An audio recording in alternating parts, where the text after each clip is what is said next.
Nagbahagi na ng tulong ang City Social Welfare and Development Office o CSWDO sa 12 pamilyang nasunugan sa Molo, Iloilo City. 2 sako ng relief goods ang ibinahagi rin ng GMA Kapuso Foundation. Hanggang sa ngayon, nangangalap pa ng ebidensya ang Bureau of Fire Protection ukol sa naging tunay na sanhi ng sunog na tumupok sa 6 na kabahayan noong Lunes. Sa pagpangusisa ko diri sa isa ka balay, no, sa kanday Mildred Barangco man kuno naghalin, pero hindi pa ma-identify git kung ano gidingin halinan lang. Git naman na may-ari ng bahay na itinuturong pinagmulan ng sunog nang galing ang apoy sa likod at hindi sa mismong bahay nila. Sa gindabok ng tiya namon. Iyan ni Constancia Singh, nagdabok lang saya sang kay Constancia Singh, pero nagdabok lang siguro nangutod sa kahoy mo, may nakakita siya.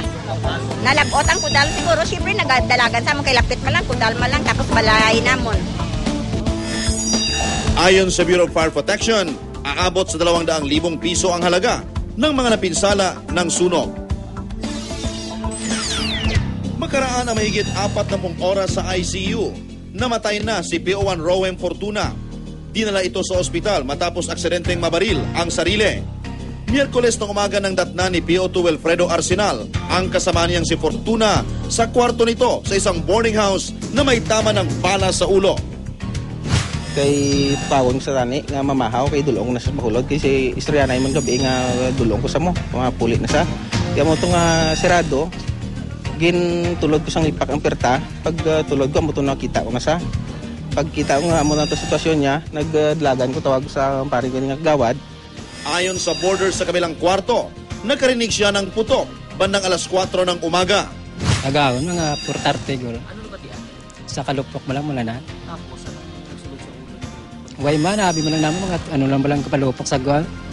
Nakita sa kwarto ang 45 caliber pistol na service firearm ni Fortuna. Lumabas naman sa investigasyon na accidental firing ang nangyari.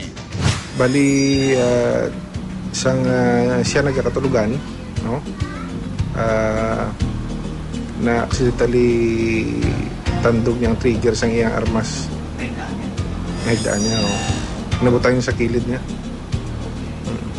So, gin-confirm ko man sa iyang asawa kag nanay, amo man na kaya kuno ang practice ni PO1 Fortuna.